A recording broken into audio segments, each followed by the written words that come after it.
So guys, nagisa tayo guys ng ating tawag nito. Muta natin. Giniling. Giniling na baboy. So pagkatapos niyan guys, lalagyan natin siya ng carrots.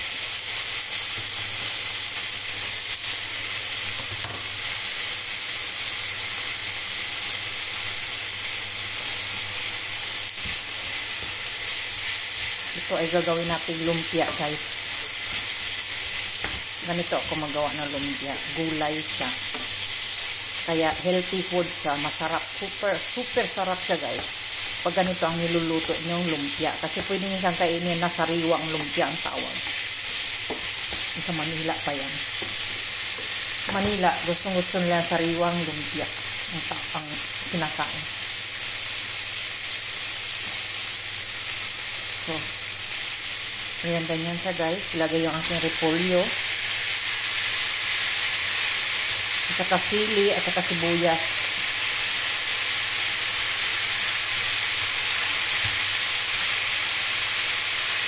Sarap niyan guys. Super sarap. Ganyan lang siya. Pagkatapos, ibabalot niyo ito guys ng lumpiang wrapper. Ganon. So, ito ay super sarap guys. Super sarap. So, wala akong togi. So, hindi ako makalagay ng togi.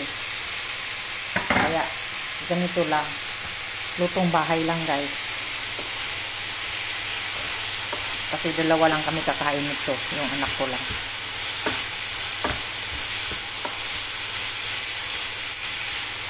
So, pwede na itong ulam guys. Ilagay natin siya sa lumpiang sariwa, lumpiang wrapper.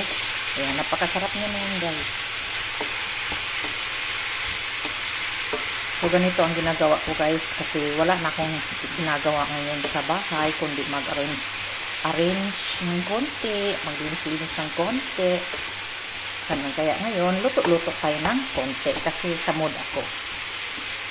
I'm in mood to cook. God is good. Ganyan kabait ang Panginoon sa atin guys. Binibigyan tayo lagi ng masasarap na ulam.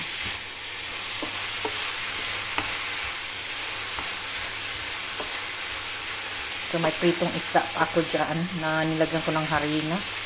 So pakita ko sa inyo yan guys.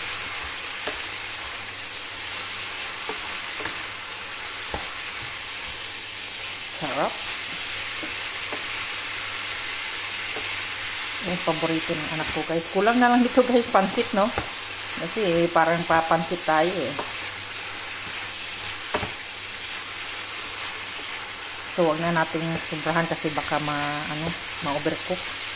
Kasi ano pa natin siya sa lumpia wrapper. Ayan. So tapos na yan guys. Ibabalot ko na yan siya dito sa ating lumpia wrapper. Ayan.